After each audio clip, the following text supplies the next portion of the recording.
Never Call Paul. What is it? It's a project several years in the making, and it's only taken several years because understanding exactly how I need to filter everything I know about this fictional world into some kind of format that will be understood by potential readers slash viewers slash listeners has taken so long. This has happened to me once before. I have gotten a immediate, thorough, and yet kind of jumbled up understanding of a fictional universe, and I've had to just start basically putting down, taking notes, what I understand about it, and then trying to organize it and figure out exactly how to present it. And it can take a little while because basically it just means a lot of experimentation, and that's what I've been doing. Was originally calling this Better Call Paul for reasons that you'll soon hear. One of the last minute creative choices I actually made was making it Never Call Paul, which not only makes more sense within the story, but also is just a little bit less cheesy and on the nose. So, Never Call Paul, here's how I discovered it. It's an American crime comedy series, and it was produced in a timeline parallel to ours. So, during my numerous journeys through the astral and spiritual realms, I have been fortunate enough to learn much about the lives of alternate versions of myself. And one of them was as the showrunner for this show. And I learned a lot about the production of this series through the eyes of the chief showrunner, who was me, my alternate interdimensional self. And the series originally ran from 2017 to 2022 in this alternate timeline. So the general nature of the show parodies that of creator Vince Gilligan's popular Breaking Bad universe. Hence, I was calling it Better Call Paul for a while, until I came to understand that it was actually Never Call Paul. And other key influences upon the show include, but are not limited to, the spaghetti westerns of the 1960s, the slashers of the 1980s, and then just a lot of prestige drama series like Justified, The Sopranos, Dexter, Hannibal, Barry, Fargo, Yellowstone. So the show aired for 5 seasons. Then there was a spin-off miniseries that was both released in the year 2023 and actually titled 2023. There was a spin-off graphic novel called Queen of Diamonds, and there was a 10-episode revival season. So a lot to unpack. And unfortunately, given that astral travel occurs in the mind, it occurs in the mental plane, I can't bring Never Call Paul to us in this reality. It's stuck there in this other timeline. But I can tell you everything I know about it. And the longer that we go on with the micro podcast series and any other audio content I can manage to make based on this material, and any written content as well, because there was a novelization of the show. The more I can share with you, the more you'll come to understand why this is so valuable, why the exploration of this series and its production and the story it tells is valuable to me personally, and why it might stand as a valuable example to you, the viewer. So in this alternate timeline that Never Call Paul hails from, um, the series kind of has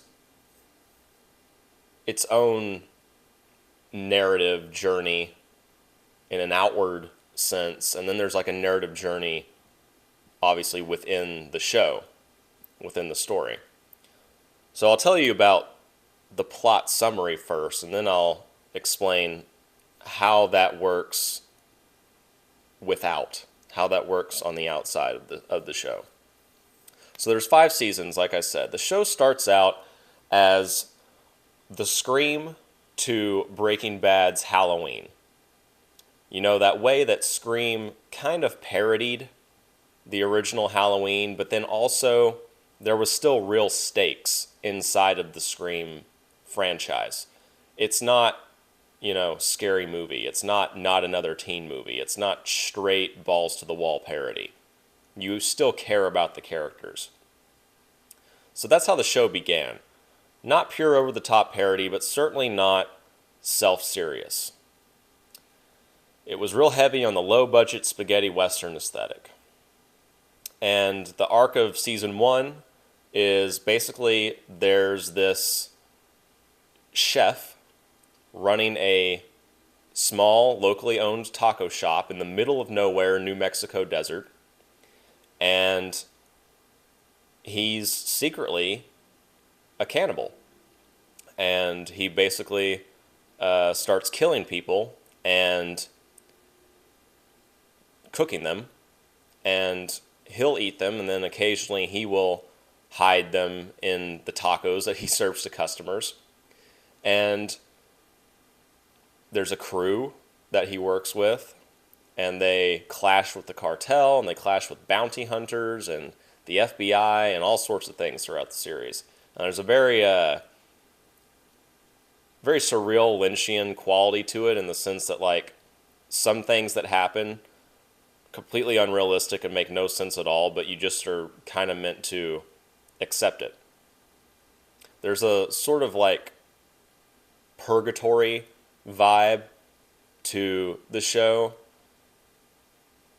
You're not really sure if any of this is actually supposed to be based in the real world, because that's how surreal it gets sometimes. You're like, are these characters just like in hell, basically? And possibly so. I don't know. So season 1 just kind of sets up the vibe. I would describe it as leaning way more heavily on other works of art than really being its own thing. At best, it sort of achieves, like, what if Quentin Tarantino characters were actually treated like human beings with emotional depth?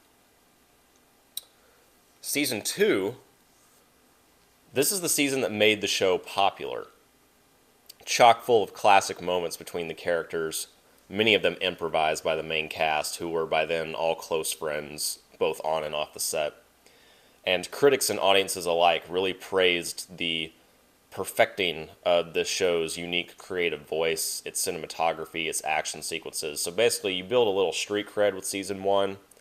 You learn the ropes. That's what the showrunners were doing. And then season 2 is the high point in the show's overall popularity, because it just really becomes its own thing. And within this season, Paul and his crew have been running their operation for a while, but the cartel's kind of gotten wind of them. The FBI's in town, and they kind of have to do this whole undercover criminal operation. Okay, season 3, infamously divisive. The creators kind of write themselves into a corner with the season 2 finale, because it's fairly conclusive. And then season 3, they're just kind of wandering around, trying things out to middling results. But there is a lot of setup that the final 2 seasons ended up paying off. So there was introduction of a lot of new characters. We got the backstory of some of the main characters. Some new additions to the crew don't last that long. They get killed off. Like, somebody just decided this character's not working like we thought he would. We have to get rid of him. So even though it narratively meanders, I think the value of season 3 is really that it makes season 4 that much more triumphant. Season 4, if there's any other season that is a fan favorite season, it's definitely this one. This is the season where it all gets flipped upside down. And in spite of the narrative going completely off the rails, in terms of like, we get to bring in the Italian mafia, the Yakuza, the tone becomes much darker. In spite of this, something about it really works for everybody. And it's a high point in the series. So we get all these, the stakes are just raised, like multiple international crime bosses come in, and the crew is way out of their depth with all the deadly business deals they're trying to make. And then at the end of season 4, this all blows up, and it's like the Game of Thrones Red Wedding. Not all of them, but a lot of the new characters that we've seen introduced in seasons 3 and 4 get killed off. And that way season 5, which is the last season, can kind of get back to basics, really focus on the main crew. But unlike season 1, it's almost devoid of humor now. Think the final season of Barry versus the first season. Now we've got the criminal organization has just gotten unwieldy. All the characters are like being pushed over the edge mentally, and the setup just becomes this sort of ticking time bomb that's gonna crash down in the finale. Blow up. That's what I was trying to say. Blow up and crash down. So the key characters that you'll want to be aware of, obviously you'll get to know them all as the podcast starts, but there's Paul Aaron, who's got this gentle giant persona on the outside, but in reality he's more of like a Hannibal Lecter meets Kingpin from Daredevil. He's the show's controversial anti-hero, 7 feet tall, really muscular, appears to be reserved, and appears to want nothing more than to cook tacos in a small New Mexico town for the rest of his life. But, of course, as the pilot proves, the sight of blood is enough to awaken his true cannibalistic desires, and so the evil gets kicked off with him. There's Luca Giordano. He's sort of like Joe Pesci in Goodfellas, but then he's also a family man. That's sort of the twist. And Luca is Paul's very loyal right-hand man. He's interested in cooking as an art form, and he's also evil at the same time. So he's willing to use Paul's cannibalism to actually stretch the boundaries of the art of cooking. If you asked him, that's what he would say he was doing. But he's also intent on building a perfect life for himself, which includes a family. Then there's Carter Davidson. He's chaotic evil, whereas the other two I would say are probably more lawful evil. Carter is sort of like if Homelander from The Boys was a gunslinger. So this character was sort of invented as like, if somebody's actually walking around in the real world and they have the plot armor and the skill of a Clint Eastwood character, what would that be like? And obviously, if you can do whatever you want and nobody can stand in your way because you're the fastest draw and the sharpest eye in the West, you're going to be a pretty dangerous person. And that's Carter. He's an extremely skilled gunfighter who seems to live solely for killing. And because a couple characters he grows close to die tragically over the course of the series, he gets progressively more insane. And then there's Wong, just Wong, so named for Wong from Doctor Strange. I think it's funny to just have a one-name character.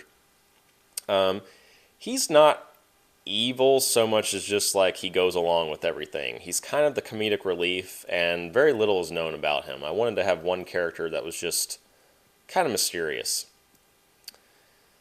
Then there's Rourke, or as he's called, Stuntman Rourke.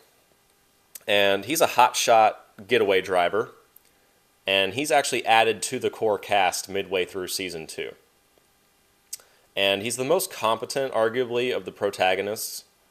because he doesn't really get distracted by his evil desires, because he doesn't really have any. He's sort of like Wong. They buddy up. He's also the eye candy on the show. The most conventionally handsome actor plays him. And I would say that he's oddly good-natured compared to the rough crowd that he falls in with. And then the last of the crew is Donnie. Donnie is only in seasons 1 through 2, and then he dies in the series 2 finale. And then he pops up now and again in flashbacks. But while he's around, he's sort of like Paul Walker in Fast and Furious. He's an undercover agent who gets attached to his new criminal friends, and this ultimately leads to his doom. And then because he and Carter are close, they have this sort of brother relationship. Once he dies, his presence haunts Carter for the rest of the series. All right, not a crew member per se, but Marla is this sort of hippie girl who turns criminal because she falls in love with Luca. She becomes his girlfriend, eventually his wife, and her loyalty to her husband and his endeavors kind of gets her into trouble in the long run. And they actually have twins eventually, and this is the only thing that keeps her from going so far down the road that she can't save herself.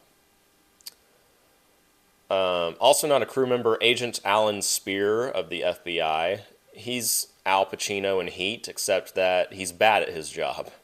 We kind of need the FBI agent of the show to be bad at his job. Otherwise, this stuff can't go on as long as it does, even in a surreal Lynchian world.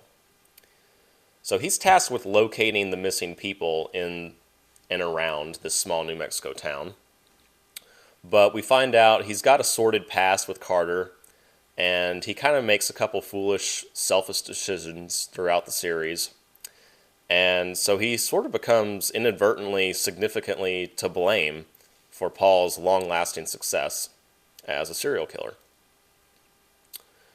And then last sort of key character is Emma Dunn, or as she's known, Emma Diamond. She has very interesting character growth because in season 1, which as I mentioned is sort of a very basic, predictable season, she's kind of just a one-dimensional sex object. But she returns later in the series as a well-rounded, powerful figure. And she becomes very popular with the fans. And she's kind of out to make herself the reigning queen of this town. And Carter falls in with her. And when she dies in the season 4 finale, it's sort of the final blow to his already fractured psyche.